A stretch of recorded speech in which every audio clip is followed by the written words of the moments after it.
we are going to learn about the multiple integral. Starting with the first thing, what exactly the multiple integral is. Suppose we have the function that depends upon two variables x and y. To integrate this function with respect to x and y, we need to take the integration twice.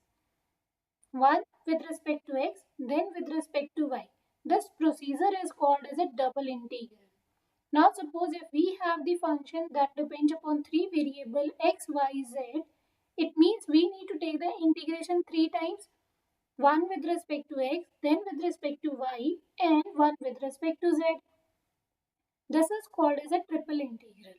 So multiple integral is essential integral that is taken multiple times over different variables. But there is an important condition that function must be defined and continues to all inside and the boundary point of the region where are integrating over. Let's focus on a double integral. Suppose we have the function that is depending upon two variables x and y, and that is a continuous function within a certain boundaries. In that case, we can take the double integral over the region R.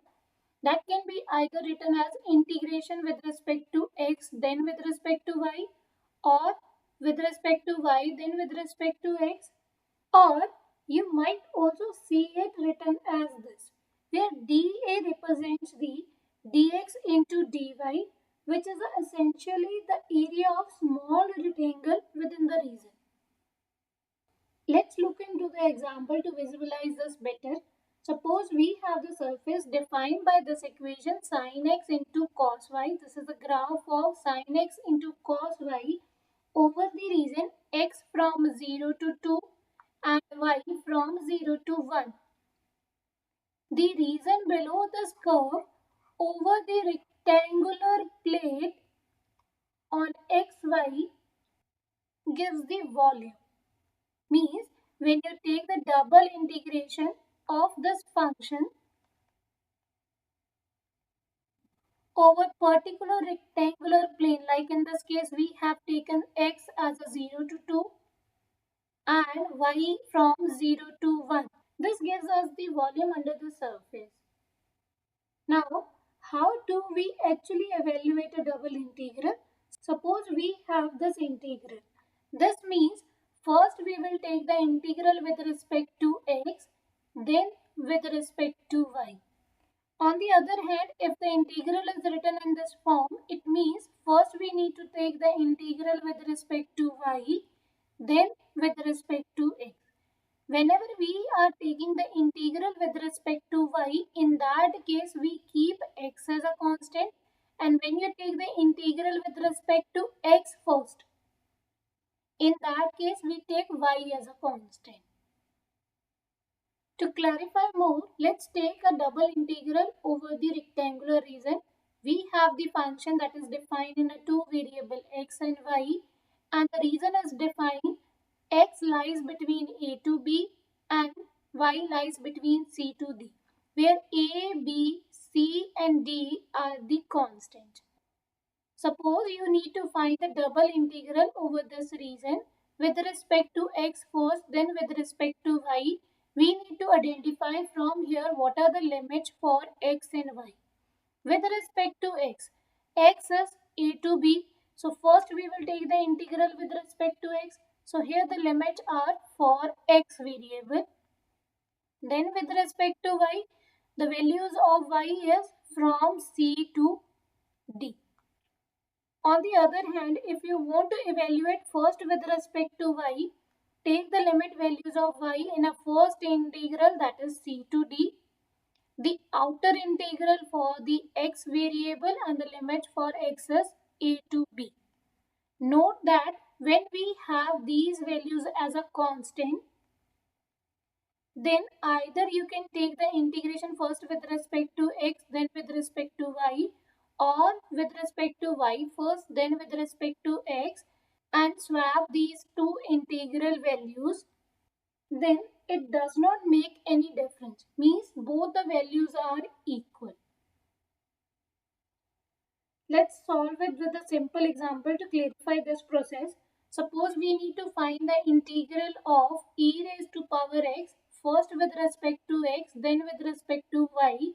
Here these limits are first with respect to x, then the outer limit for the y variable. Means x lies between 0 to 2 and y from 0 to 1. So if it is a x-axis and this is a y-axis, and if it is a 1, 2, 1, 2.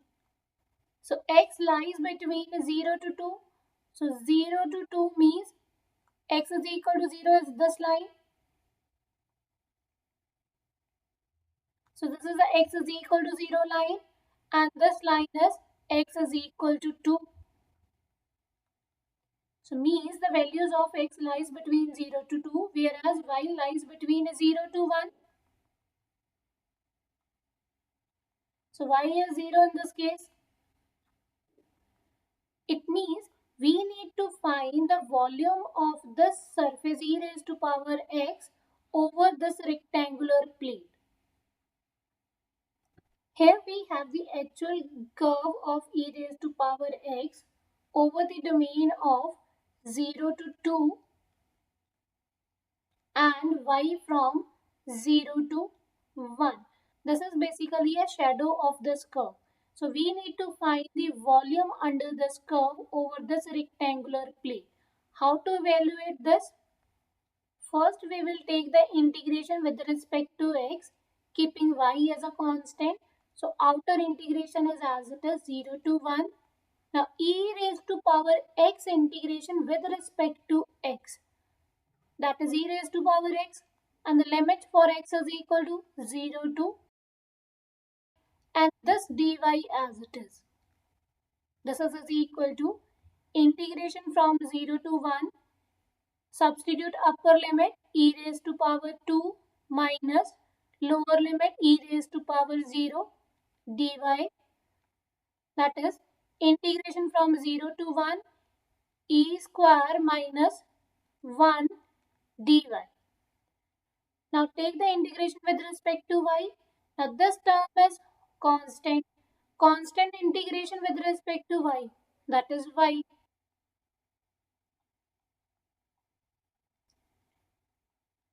E square minus 1 into y, limits are 0 to 1.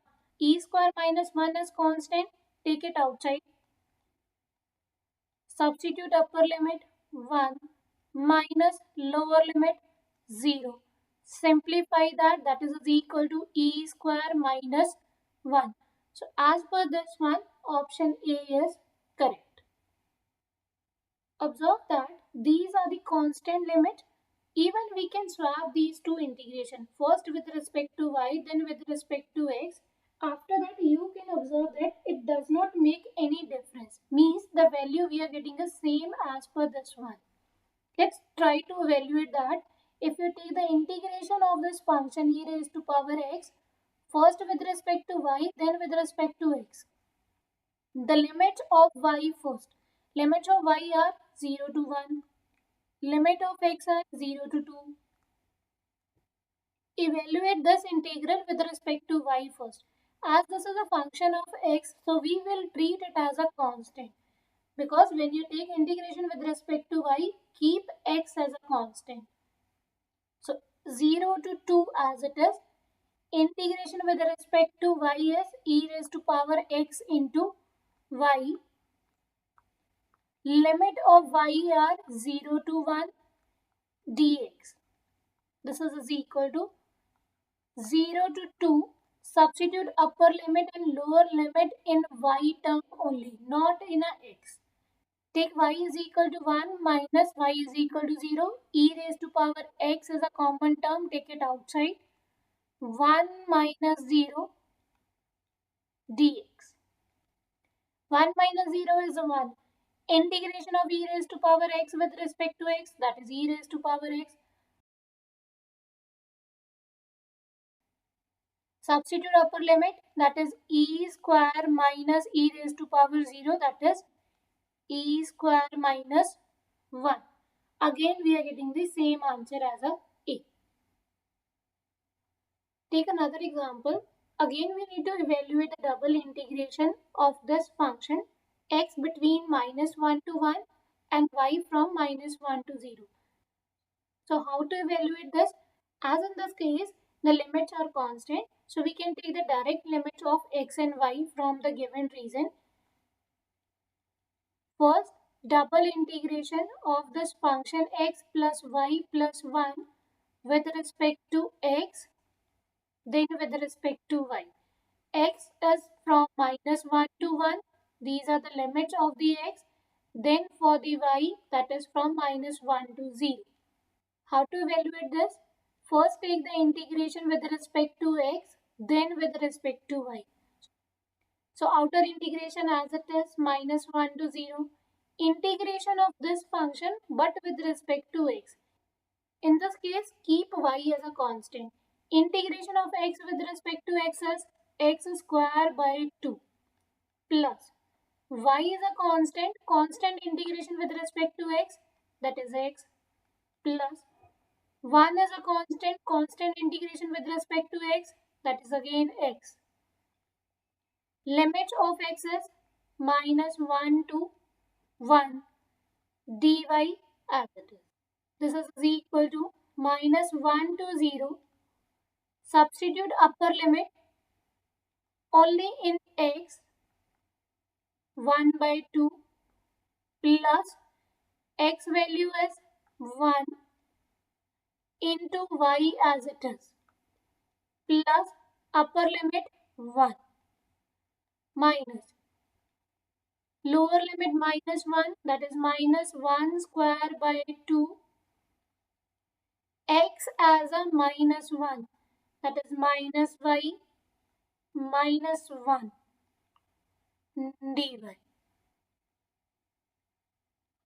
This is equal to -1 to 0. Simplify this. This is 1 by 2 plus y plus 1 minus -1 square is 1 multiplied by negative. We have -1 by 2. Negative negative is positive y. Negative negative is a positive 1. -1 by 2 is get cancelled with -1 by 2. This is 2y plus 2. This is equal to integration from -1 to 0, 2y plus 2 with respect to y. Integration of this term with respect to y. This is equal to 2 times of y square by 2 plus 2y. Limits of y's are from -1 to 0. This 2 is get cancelled with 2. Substitute upper limit, that is 0, minus lower limit -1 square plus 2 times of -1. This is equal to 1. It means this integral value is equal to 1. You can check it if you take the integration of this function first with respect to y, then with respect to x. In case of y, the limits are -1 to 0. In case of x, the limits are -1 to 1. When you evaluate this integral of this function, in that case, the answer is again 1. So by changing the integral in a constant limits directly, it will not affect the answer.